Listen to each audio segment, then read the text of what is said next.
evil influence. Curiously, we humans tend to pick up bad habits much more easily than good ones.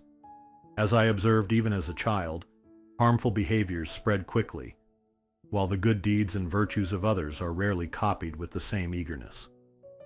Swearing, for example, is easily learned, but offering praise to others is not. Selfishness and greed take root quickly, while love and devotion are harder to grasp. This shows that something is wrong with our values and way of thinking. Just as with certain diseases, if they are discovered and treated early, a person can survive. But if ignored until they spread throughout the body, they can become fatal. In the same way, believers also face the danger of losing the spiritual life they have worked so hard for if they do not confront and heal spiritual illnesses early in their walk of faith. For this reason, there are things we must abandon, cut off, and separate from ourselves.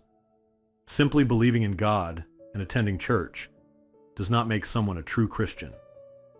Only when we truly sever corrupted values and mistaken standards within us do we begin to transform into genuine Christians and grow in our life of faith.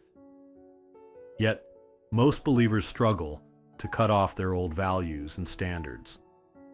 Like playing on a seesaw, they return again and again to the same old ways. Over time, this back and forth becomes comfortable, and they settle into a superficial faith. Eventually, they may grow distant from their faith altogether, or live as if they were unbelievers while still sitting in the church. That is why cutting ties with old values and ways of life is not optional. It is a fundamental and essential part of transformation. The struggle to cut off these old values feels so difficult because many of us are not truly captivated by the Word of God. Instead, our hearts are still held by worldly ideas and our former ways of living. When this happens, not only do individuals suffer, but entire churches and even nations can become corrupted.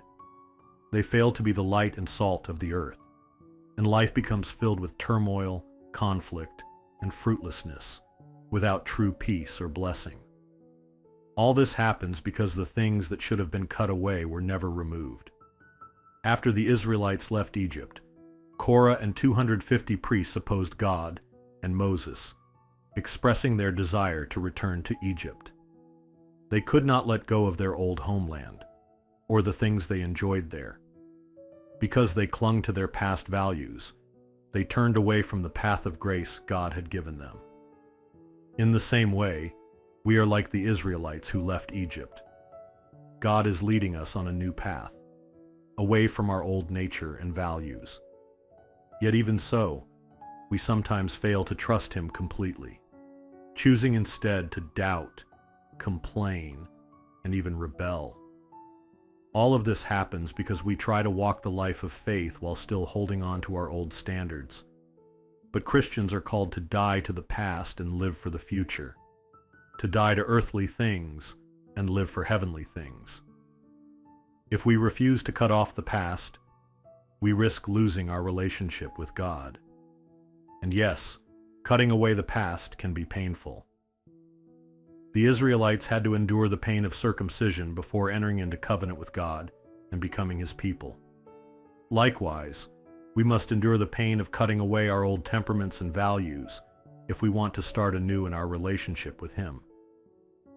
This pain is real, but it cannot be avoided, delayed, or ignored. My hope is that you will boldly let go of with the old, no matter how difficult it feels. In doing so, may you live a blessed and beautiful life, enriched with the new values and changes that God alone can provide. 구독, 좋아요, 알림 설정 해주세요. Subscribe, like, set notifications.